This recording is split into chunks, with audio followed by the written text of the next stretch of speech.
So we're going to talk about a guy who completely failed at his first dream, got booed out of arenas in his second, and somehow still became one of the biggest stars on the entire planet. This is all about the constant reinvention of The Rock, and it's really a masterclass in turning failure into a foundation for something massive. But how did that actually happen? How does someone go from being a failed football player to building a global empire? Well, we're going to break down the incredible journey of Dwayne Johnson, a story that's really defined by failure, reinvention, and in the end, just unprecedented success. Every great story has a starting point, right? But this one, it doesn't start with some big victory. It starts with a dream getting absolutely crushed. And that moment set the stage for everything that came after.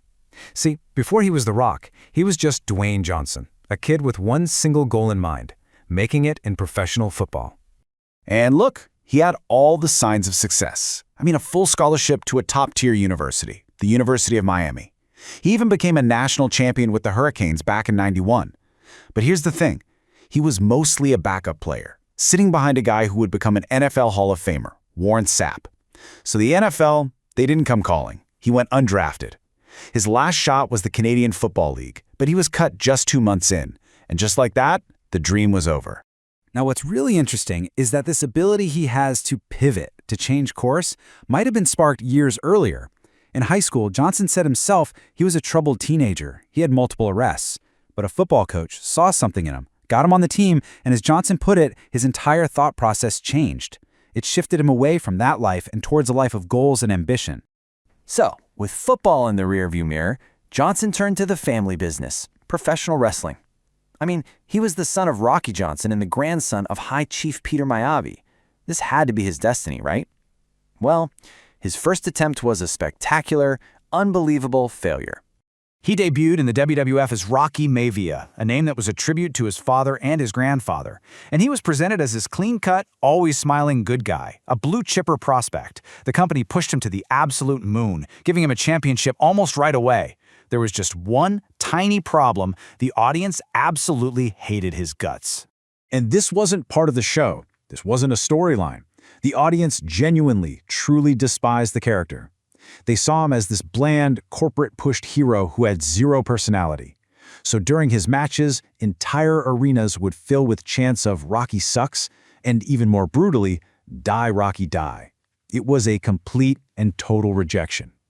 And this is the crucial point. He did something strategically brilliant. Instead of trying to fight the audience, he actually listened to them, and he gave them exactly what they wanted, but on his own terms.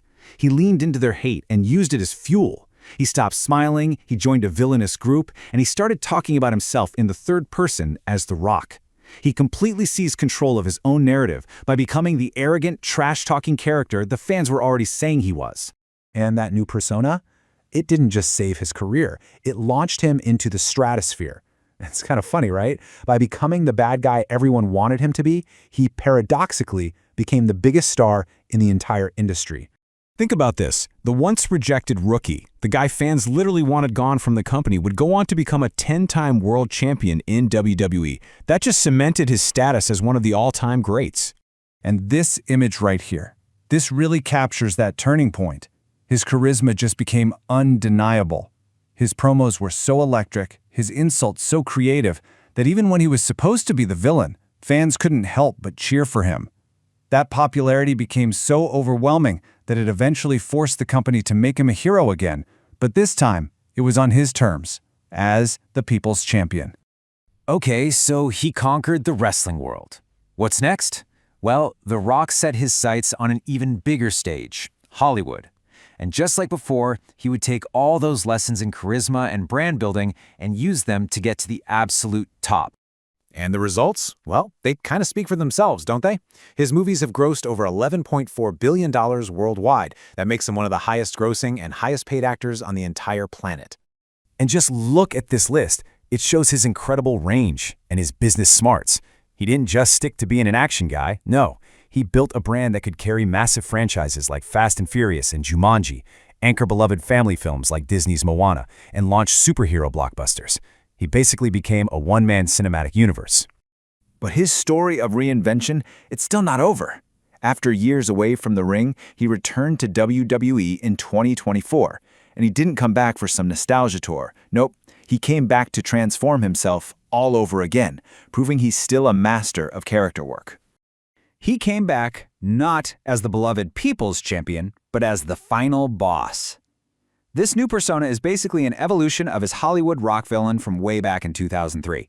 You know, an arrogant, corporate, out-of-touch board member who looks down on the fans and the other wrestlers. It was another brilliant pivot, perfectly adapting his real-life superstar status into a character you just love to hate.